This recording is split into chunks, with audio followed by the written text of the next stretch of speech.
Olá pessoal, sou Felipe Mota, estou aqui hoje falando com vocês a convite da Secretaria Municipal de Educação da cidade de Anápolis e a Diretoria de Inclusão, Diversidade e Cidadania. E hoje nós vamos falar sobre um conteúdo muito importante, pensando no aumento dos diagnósticos do transtorno do espectro autista, não apenas na nossa cidade, mas a nível nacional, mundial.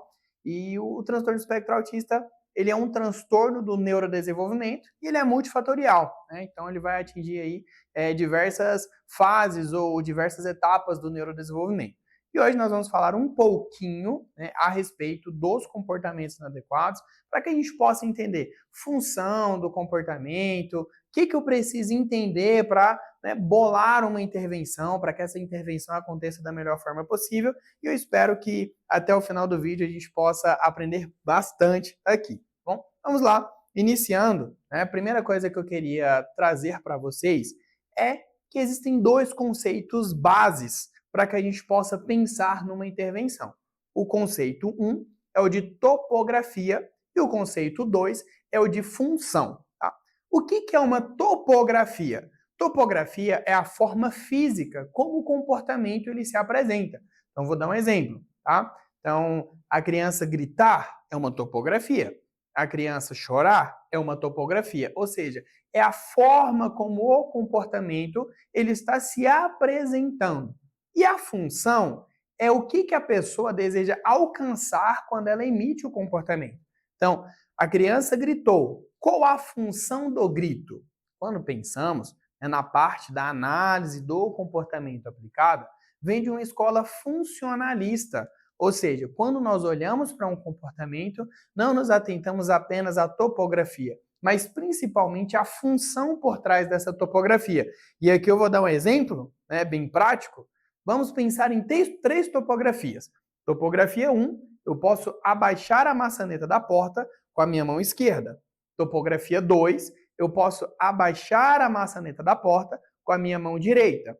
Qual é a função do comportamento?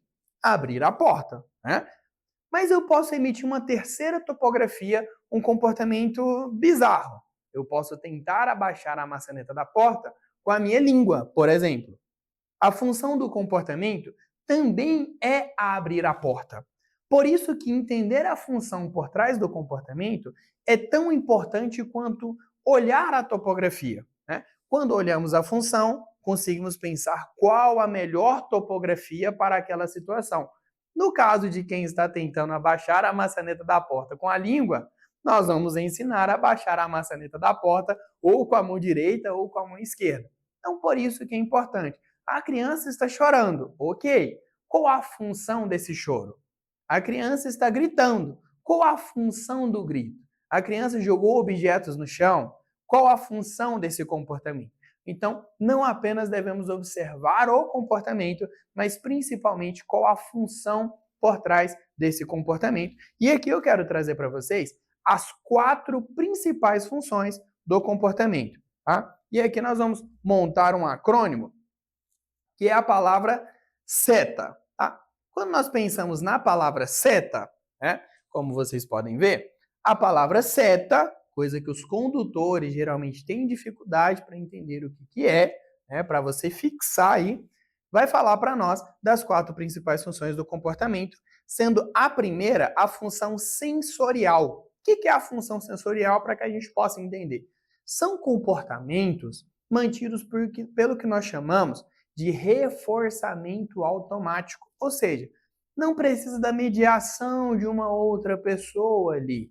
Exemplo, por que nós escutamos música? Porque nós gostamos. É uma estimulação auditiva, não é isso? Ou seja, gostamos de escutar música porque é uma estimulação auditiva. Qual a função desse comportamento? Sensorial. Precisa de alguém no meio de campo para que me dê atenção pelo comportamento de estar escutando música? Não tem. Tá? Então, quando pensamos em comportamentos mantidos pela função sensorial, a criança ou a pessoa vai emitir em uma condição chamada condição sozinho, ou seja, mesmo sem a presença de outras pessoas, vai emitir aquele comportamento. Exemplo, passar a moeba no braço para sentir o geladinho da moeba. A função é sensorial, Jogar um objeto no chão para escutar o barulho daquele objeto batendo no chão. Sensorial. Ou seja, tem diversas funções do comportamento que acabam sendo com essa função sensorial. Vamos pensar então em outra topografia, né? A criança está extremamente incomodada e a etiqueta da camiseta que está incomodando ela, função do comportamento sensorial. Então a primeira função das 4 principais funções do comportamento sensorial, tá? Então a nossa missão, a criança está emitindo comportamento, eu já vou formulando hipóteses para tentar entender qual é de fato aquela função. A segunda função do comportamento, escape. Tá? E quando nós pensamos nessa função de escape, nós vamos pensar em 2 possibilidades: a de fuga e a de esquiva. Quando pensamos no comportamento mantido, né, por reforçamento negativo, que é essa ideia de fuga, a criança está em contato com a estimulação aversiva. Vamos dar um exemplo? A criança não gosta da atividade grafomotora, fazer um tracejado, utilizar o lápis. Então, quando você apresenta a demanda que ela começa a realizar, ela joga o objeto no chão, ela joga a demanda no chão, ela dá um tapa na mesa. Qual é a função desses comportamentos? De todos esses comportamentos que eu acabei de dizer, escape, né? Fuga, porque está em contato com a estimulação aversiva. E aí nós temos uma outra possibilidade, que é a de esquiva. Quando pensamos nessa proposta de esquiva, a fuga acontece quando a criança está em contato com a estimulação aversiva. Mas a fuga, ou melhor, a esquiva, ela acontece quando a criança tenta antecipar a estimulação aversiva. Ou seja, é diferente. Fuga quando está em contato, esquiva quando tenta antecipar a estimulação aversiva. Então, sempre naquela sala especificamente, tem essa atividade de grafomotricidade. O que a criança faz? Antes de entrar na sala, ela já começa a emitir os comportamentos inadequados para que ela não acesse aquela atividade que não é de preferência dela, que ela não está afim de fazer. Tá? Então, nós temos essas 2 possibilidades dentro de escape. Tanto a condição, né, onde a criança vai emitir o comportamento mantido, né, por reforço negativo, fuga, ou a condição que a criança está mantendo comportamento por reforço negativo, esquiva. Tá? Mas dentro dessas 2 possibilidades, tanto fuga quanto esquiva, vamos chamar de escape. Certo? Seguindo. A terceira principal função do comportamento é a função tangível. Tá? Então, quando nós pensamos nessa função tangível, tangível é quando a criança está sob controle de algum objeto, alguma ação presente no ambiente. Então, por exemplo, a criança está dentro de sala, em cima do armário está aquela pelúcia que chamou a atenção dele. E ele quer e não sabe como solicitar essa pelúcia e começa a emitir comportamentos, né, de difícil manejo, comportamentos inadequados. E ali a criança bate na mesa, grita, e o que ela quer de fato é a pelúcia que está em cima do armário. Então nós vamos dar o nome a essa topografia de tangível, porque existe algo que está tangível ao ambiente, mas a criança não está tendo acesso. Tá? Então, quando pensamos nessa possibilidade, existem 2 vias. Existe o tangível que está presente e existe o tangível que está ausente. Exemplo, sempre no quarto a criança acostumou a ter determinado reforçador lá dentro. Vamos supor, né, que é o trenzinho que faz barulho. E agora não tem mais esse trenzinho que faz barulho. Ela emite o comportamento porque ela esperava que o reforçador estivesse lá dentro e não está. Mesma coisa na escola. Sempre que vai para a quadra, tem bola, mas hoje não é dia de bola, mesmo que está na quadra. Emite o comportamento por tangível ausente. Então, esse tangível ele pode estar presente ou esse tangível pode estar ausente. E aí é muito importante nós termos esse feeling para que a gente possa entender, está emitindo comportamento, será que é por um tangível que está presente ou por um tangível que está ausente? Será que tem alguma coisa que ele está acostumado a ter acesso nessa sala e agora ele não tem? Tá? Seguindo então, fomos até a terceira função do comportamento, dentro das 4 principais, e agora vamos para a quarta principal função do comportamento, que é a atenção. Recapitulando, sensorial, escape, tangível e agora atenção. Quando pensamos na proposta de atenção, temos duas condições para essa atenção. Temos a condição de atenção de adultos e temos a condição de atenção de pares, né? Então, quando pensamos nessa atenção de pares, nós vamos conseguir ver claramente no ambiente escolar.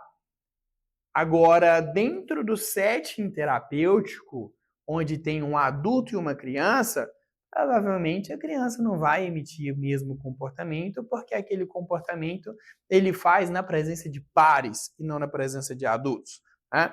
Então é muito importante ter essa visão também. Será que quando ele emite o comportamento inadequado, ele quer a atenção de adultos ou ele está querendo a atenção de pares? Tá? E outra coisa muito importante para nós frisarmos é, às vezes, o que nós achamos que está punindo o comportamento da criança está reforçando o comportamento da criança. Então, aquela criança que é desafiadora, que gosta de ser repreendida, toda vez que você dá aquele sermão na criança, você está reforçando o comportamento inadequado dela, porque ela já está emitindo o comportamento esperando a repreensão. Ou seja, eu estou dando atenção àquilo que de fato a criança quer, ao comportamento inadequado dela. São questões importantes que nós precisamos nos perguntar quando nós vamos pensar essa intervenção. Então, só para ficar frisado aqui para nós, as 4 principais funções do comportamento são sensorial, escape, tangível e atenção. Seguindo, vamos pensar agora em algumas estratégias para que a gente possa trabalhar, né, para melhoria da parte comportamental das crianças, né, principalmente dentro do âmbito escolar. Tá? Então, nós vamos utilizar, né, o que nós chamamos de reforçamento diferencial. Reforçamento diferencial é um conceito muito importante, né, porque é um tipo de esquema de reforço onde nós vamos estar diminuindo os comportamentos inadequados e aumentando a frequência dos comportamentos adequados. Então, é uma estratégia comportamental que visa diminuir uma classe de respostas e aumentar outra classe de respostas, né? Então, a partir do momento que eu sei qual é a função do comportamento, eu consigo colocar uma topografia mais assertiva no lugar daquela topografia inadequada. Lembra que eu falei? Na criança grita, qual a função do grito? Ou seja, qual comportamento de substituição eu posso colocar ao grito? A criança se morde, qual a função dessa mordida? Qual comportamento de substituição eu posso colocar, né, quando nós estamos pensando nessa mordida? Então, entendemos aqui o reforçamento diferencial. Vamos agora passar para os tipos de reforçamento diferencial. E eu quero começar com vocês aqui com o DRO, né? DRO é um tipo de reforçamento diferencial onde nós vamos reforçar outros comportamentos, tá? Então, quando pensamos na proposta do DRO, imagine comigo, né, que a criança ela se morde, tá? E aí eu vou usar um tipo de reforçamento, que é o DRO, e eu coloco o intervalo de tempo, tá? Vamos pensar em 1 minuto, tá? E aí dentro de 1 minuto, se ela não emitiu o comportamento de se morder, eu reforço qualquer outro comportamento que não seja o de se morder, tá? Isso vale para qualquer comportamento, mas eu preciso entender a função, principalmente, tá? Então, se a criança está se mordendo por atenção, eu coloco um intervalo fixo e dentro daquele intervalo eu reforço qualquer outro comportamento que não é aquele comportamento, tá, que eu estou querendo diminuir. Se eu reforço algumas classes de respostas, alguns comportamentos, obviamente outros comportamentos eles passam a diminuir. Então, esse é o DRO. E aí eu vou dar um exemplo para vocês, né, que está inclusive aqui no nosso slide. Criança jogou os objetos, né, ou joga os objetos para conseguir a atenção, né, do professor auxiliar. E aí, naquele momento, o que nós vamos fazer? Pensar um intervalo fixo, né, e de tempo em tempo a gente dá atenção para qualquer comportamento que não é esse de jogar os objetos no chão, pensando na atenção, tá? Então, a proposta do DRO é essa, funciona principalmente com alunos que não têm condições ainda de emitir comportamentos verbais vocais no lugar do comportamento inadequado, ou ainda não usam a prancha de comunicação, ou ainda tem essas limitações, barreiras, né, na sua comunicação. Outro tipo de reforçamento diferencial é o DRI, né? Quando pensamos no DRI, é um reforçamento diferencial de comportamentos incompatíveis com o comportamento-alvo, tá? Então, tem que ser um comportamento que é incompatível. Então, é aquele ditado, acho que você já ouviu. Ninguém consegue chupar cana e assoviar ao mesmo tempo. Então, essa é a proposta. Então, pensa comigo. Se a criança ela está se mordendo, ela não consegue se morder, né, e emitir um comportamento verbal vocal ao mesmo tempo, porque são incompatíveis. A criança não consegue puxar a camiseta do professor se ela estiver com as mãos ocupadas. Então a proposta é exatamente essa, né? A proposta é que reforçar um comportamento que é incompatível com o comportamento-alvo, ou seja, com o comportamento de substituição, com o comportamento de diminuição. Agora vamos lá. Vou dar um exemplo para vocês. Imagina só aquela criança que ela está gritando muito dentro de sala. Né? Grita, grita, grita e está gritando muito. O que nós podemos pensar de reforçamento diferencial de comportamentos incompatíveis com o grito? Exercícios de motricidade orofacial, por exemplo, né? Ou passar alguma atividade para essa criança que ela possa soprar, por exemplo, bolhas. Não dá para gritar e soprar bolhas ao mesmo tempo, né? Então, são comportamentos que são incompatíveis com o comportamento indesejado, o comportamento inadequado, certo? Seguindo, nós vamos ter aí o DRA. Gente, esse daqui é o meu favorito de todos, tá? Porque aqui, de fato, nós temos ampliação de novos repertórios. Porque todas as vezes que a criança emite um comportamento inadequado, eu preciso dar alternativas para que ela se comporte. Né? Por isso que eu digo que utilizar apenas distinção, quando pensamos em comportamento, não é suficiente. Porque se eu apenas não entrego para a criança o reforço que ela está esperando, ok, eu ensinei o que para ela? Eu só ensinei que aquele comportamento que ela emitiu não funciona. Mas eu não dei para ela uma outra oportunidade de se comportar. Então, grava essa frase aí. Variabilidade de comportamentos é mais importante do que frequência. Ok, a criança diminuiu o choro, mas o que ela está emitindo no lugar do choro? A criança diminuiu o grito. O que ela está emitindo no lugar desse grito? Ou seja, eu preciso dar alternativas, possibilidades para que essa criança se comporte de uma forma mais adequada.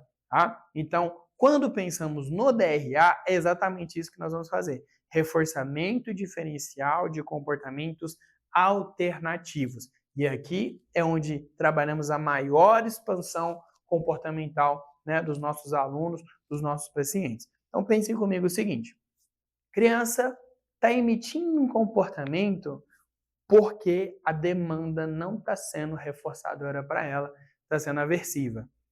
Antes dela jogar tudo no chão, o professor, o cuidador, pode dar um modelo para que a criança possa ecoar. Não quero. Criança ecoou, tudo bem, daqui a pouco a gente volta. Olha só, não é muito melhor eu reforçar um comportamento de não quero agora, do que entrar em luta corporal com o paciente, com o aluno e ficar ali 40 minutos tendo que manejar comportamento, tá? Então, é muito importante que a gente pense essas alternativas, esses comportamentos de substituição, tá? Ou nós podemos dar uma previsibilidade e atrasar o reforçador. Existe um aplicativo chamado Mouse Timer, né? Eu recomendo para todos os professores, e terapeutas também, porque ele dá previsibilidade. O que é o Mouse Timer? Né? Mouse Timer ele é um recurso visual onde o ratinho vai comendo maçãs até chegar no queijo. Quando ele chega no queijo, o tempo acaba. Tá? Então imagina só que a criança solicitou, não quero, mas a gente entende que se toda vez que ele pedir é para não fazer atividade, nunca vai ter atividade se eu sempre ceder. Vamos fazer até o ratinho comer o queijo? Você está dando previsibilidade para ele. Ele, de fato, vai ficar com o olho no peixe, o olho no gato. Um olho na demanda e um olho no aplicativo. Mas é importante dar previsibilidade para as nossas crianças. Por que eu estou sinalizando isso? Quando pensamos no transtorno do espectro autista, a parte frontal ela sofre um prejuízo grande, que é a parte relacionada à flexibilidade, é a parte relacionada à afetividade, é a parte relacionada à aprendizagem. A parte parietal também sofre, né? E nós vamos ter questões relacionadas à parte sensitiva, à parte motora, mas dentro do TEA, a parte que menos sofre danos é aqui na parte occipital. E por isso que as pistas visuais funcionam tanto, porque de fato aqui é onde está responsável pela nossa visão, né? É a parte responsável pela visão de fato. Então, por isso que tudo que é visual funciona tanto com o autista. E vamos entender? Você concorda comigo que você falar para a criança que ela vai fazer mais 3 minutos de atividade, vamos dar uma pausa, é abstrato? Agora, o ratinho até chegar no queijo fica muito mais visível para essa criança e muito mais concreto, muito mais palpável, né? Agora, algo importante é, prometeu, cumpra, para que a sua palavra tenha poder, né, tenha valor para o seu aluno. Vamos lá, seguindo. Vamos pensar que a função desse comportamento seja por atenção, né? Então, você está ali, seu aluno, dando as instruções, ajudando a fazer a atividade, e o amiguinho do lado veio e começou a conversar com você. A hora que você conversou com o amiguinho do lado, ele jogou tudo no chão. Pá! Qual a função do comportamento? Atenção. Quando ele ficou privado da atenção do professor, ele jogou os objetos no chão. Nesse momento, nós podemos pensar em estratégias para ensinar para essa criança. Quais comportamentos de substituição será que seria interessante para ela? Claro que aqui, gente, estamos dando modelos, cada caso é um caso, né? E é muito importante que isso seja discutido em equipe, né? Se a criança estiver em tratamento, né, com as terapias, discutir o caso com os terapeutas também, enfim. Mas, olha só, eu posso ensinar comportamentos de substituição no seguinte sentido: minha vez. Ou seja, ele só está cobrando que a atenção do professor volte para ele. É muito melhor do que ter que buscar todos os objetos que a criança jogou no chão, né? Ou muitas vezes aprender a chamar o professor pelo nome, criança que tem essa dificuldade, né, de expressão. Muitas vezes a criança ela vai usar o repertório que ela tem. Então, a partir do momento que eu começo a dar esses comportamentos de substituições, né, de substituição, vai funcionar, porque ele já não tem aquela necessidade de emitir o comportamento inadequado, tá? Então, fazer um sinal, gesticulação do vem, né, quando o paciente não é verbal vocal, o uso da prancha de comunicação, né, quando a criança está aí sendo acompanhada também por um fonoaudiólogo, ele lá sinalizar a minha vez e o nome do professor, né? Então, gente, é muito importante dar alternativas, tá? Quando for por tangível, né, lembrando das 4 principais funções, eu posso ensinar essa criança a solicitar. Eu quero, ou eu posso, ou apontar, emitindo o som, né, da palavra dá, né? Então, isso tudo são comportamentos de substituições, né, de substituição. Isso tudo vai depender do quê? Do nível do repertório comportamental que essa criança tem. Então, se é uma criança que já tem um repertório comportamental maior, eu consigo cobrar mais essa criança. Se é uma criança que está aprendendo novos mandos, que são esses comportamentos de solicitação, né, a gente precisa de fato ir reforçando essas respostas para que a criança ela vá emitindo esses comportamentos no lugar dos comportamentos inadequados. Então, olha só. Não, não quero, estou cansado, para tirar a demanda aversiva. O paciente não é verbal vocal, né? Comunicação através de gestos. Stop, tempo, para parar a demanda. Um tempo, depois volta. Para tangível, eu quero, eu posso, eu preciso, me dá, por favor. me dá mais o nome do objeto, mais a palavra por favor, mais o nome do tio, dependendo do repertório da criança. E assim a gente vai montando o repertório comportamental e dando comportamento de substituição, né, no lugar dos comportamentos inadequados. Quando nós pensamos nessa parte sensorial, né, já é um pouquinho mais difícil porque é mantido por reforçamento automático, tá? É importante, né, ter o time de terapeutas para que a gente possa intervir de forma mais adequada. E quando nós pensamos, né, na parte da atenção, dá de fato essas possibilidades para que a criança possa solicitar, né, os terapeutas, ou os professores, ou os cuidadores, pelo nome ou por gestos, enfim. Recapitulando, variabilidade mais importante que frequência. Vocês viram que nós falamos de diversas possibilidades de comportamento? Essas diversas possibilidades de comportamento, se a gente ensina isso para a criança, a proposta é que diminua os comportamentos inadequados. Vamos lá, pessoal, seguindo. Ok, precisa elaborar um documento aí para diminuição dos comportamentos inadequados, tá? Eu listei aqui 3 passos para que a gente possa fazer, tá? Primeiro passo, identificar e listar quais comportamentos nós queremos diminuir. Gente, aqui é muito importante nós nos livrarmos de explicações que na verdade não explicam nada.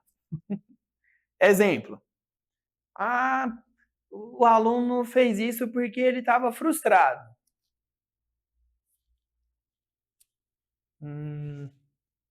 Tá, eu não expliquei nada. Por que eu não expliquei nada? O que frustrou ele? Ele estava frustrado porque ele não conseguiu esperar a vez dele?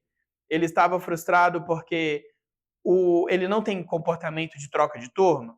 Não aceitou que era a vez do amigo? Ele ficou frustrado porque ele não conseguiu solicitar o que ele queria? Tá vendo que a palavra frustração parece que não explica muita coisa? É importante dar contexto. Em qual contexto, né? E qual foi o comportamento que você identificou que a criança se frustrou? Né? Vamos lá, seguindo aqui ainda. Outros tipos de explicações que acabam sendo vagas. O paciente está emitindo um comportamento de heteroagressão. Mas, qual heteroagressão que é essa? É uma heteroagressão de jogar objetos? É uma heteroagressão de morder o terapeuta? É uma heteroagressão de beliscar? Olha só, são diversas possibilidades. Por que eu estou falando isso? Se eu não penso na definição comportamental, eu não vou conseguir fazer a melhor intervenção, tá? Se você perguntar para a pessoa, o que é birra? Ela vai virar e vai falar assim, birra é quando a criança se joga no chão, joga as coisas, grita e tal. Aí, às vezes, você pergunta para a pessoa B o que é birra, a pessoa B vai falar assim, birra é quando a criança ouve um não e vai resmungando no caminho todo para casa. 2 pessoas diferentes com 2 definições de birra, tá vendo? Agora, quando eu operacionalizo e penso quais os comportamentos que estão sendo emitidos, aí facilita. Para que eu possa bolar a minha intervenção, eu preciso entender de fato quais os comportamentos a criança está emitindo, tá? Então, gente, não tem problema. Pega uma folhinha e lista as topografias que a criança está emitindo. Se mordeu, escreve. Beliscou, escreve. Beliscou o amigo, escreve. Gritou, ou seja, escreve a topografia, de fato. Faz uma lista. Vai dar 2 folhas de topografia, não tem problema. Escreve, porque a gente precisa de fato, né, dessa lista. Então, identificar e listar quais comportamentos queremos diminuir. Segundo passo, identificar os antecedentes. Ou seja, o que veio antes? A criança jogou os objetos no chão. O que aconteceu antes? Né? Antes dela jogar os objetos. A hora que a gente apresentou a demanda de leitura, ela fez isso. Opa! Então já é um indicativo para mim. Quando o professor sinalizou com quem estava lá no corredor e a comunicação foi com quem estava lá de fora, a criança, opa, é outro sinal para mim. Né? Então, o que aconteceu no contexto? No ambiente, né, antes do comportamento acontecer. Então, isso para a gente é um dado muitíssimo importante. Se a gente não conseguir identificar os antecedentes dos comportamentos, vai ser muito difícil pensar na intervenção. Tá? Então, para nós, não basta saber apenas o que a criança fez. É importante pensar no que aconteceu antes da emissão da resposta, da emissão do comportamento. Então vamos lá, estamos aqui num passo a passo. Primeiro passo, identificar e listar os comportamentos. Segundo passo, identificar os antecedentes. Terceiro passo, que vai estar aqui para a gente, identificar a função do comportamento. Gente, se eu não identificar a função do comportamento, eu não consigo pensar em uma suplementação comportamental. Então, se eu não sei a função, como é que eu vou colocar um comportamento que tem função equivalente? Não dá, né? Então, 3 passos. Lista e identifica os comportamentos, identifica os antecedentes e identifica a função do comportamento, para que você possa fazer isso daqui. Pensar a intervenção, tá? Então, antecedente, demanda que não é do interesse do paciente. A gente já sabe o que está acontecendo antes. Comportamento, gritar, jogar no chão. Aí aqui, ó, heteroagressão. Qual? A gente precisa saber.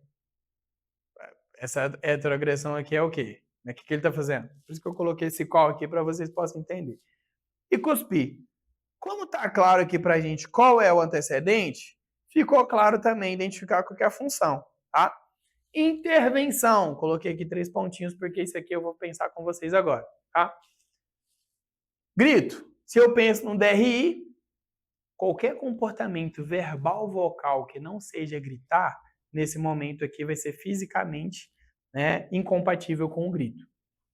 Se eu penso que é por escape, eu ensinar essa criança a solicitar uma pausa da demanda, eu estou trabalhando um DRA com ela, reforçamento diferencial de comportamentos alternativos. Se eu coloco em sistema de intervalo fixo, por exemplo, de 2 em 2 minutos, eu reforço qualquer comportamento que não seja esses comportamentos aqui, eu estou pensando um DRO com essa criança, né? Eu posso atrasar o reforçador, né, com o mouse timer pensando na função do escape.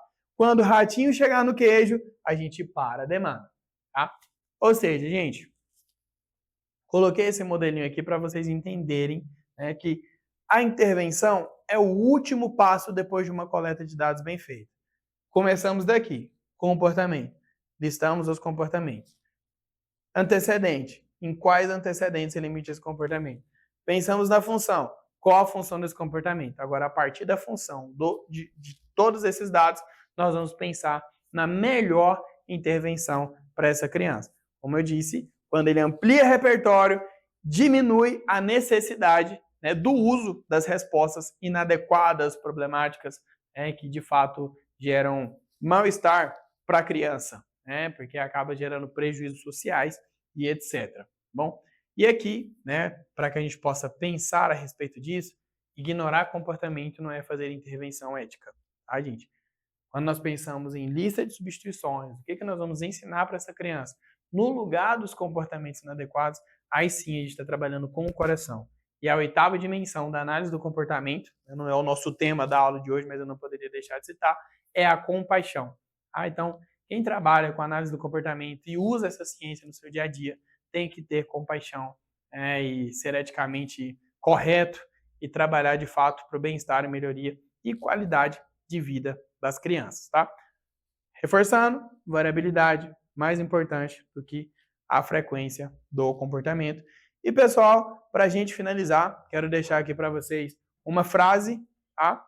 E a frase é preciso coragem para ser imperfeito, aceitar e abraçar as nossas fraquezas e amá-las e deixar de lado a imagem da pessoa que eu devia ser para aceitar a pessoa que realmente sou. Uma frase da Brené Brown, né? Ela tem um livro que chama-se A Coragem de Ser Imperfeito, né? E ela tem outro que é a respeito das vulnerabilidades, nós podemos, né, depois disponibilizar para vocês, mas queria falar a respeito disso porque está tudo bem sermos imperfeitos e precisarmos de ajuda dentro desses processos. E afinal, por isso você está aqui nesse vídeo, porque você precisa de ajuda e de instrução para poder intervir da melhor forma. E parabéns para vocês, por quem ficou até agora aqui aprendendo comigo, né? E é isso, pessoal, que esse vídeo, que esse conteúdo possa, de alguma forma, levar informação, levar transformação e que, no final das contas, as crianças sejam as maiores beneficiadas por conta de vocês que são interessados em aprender e desenvolvê-las. Grande abraço, até mais.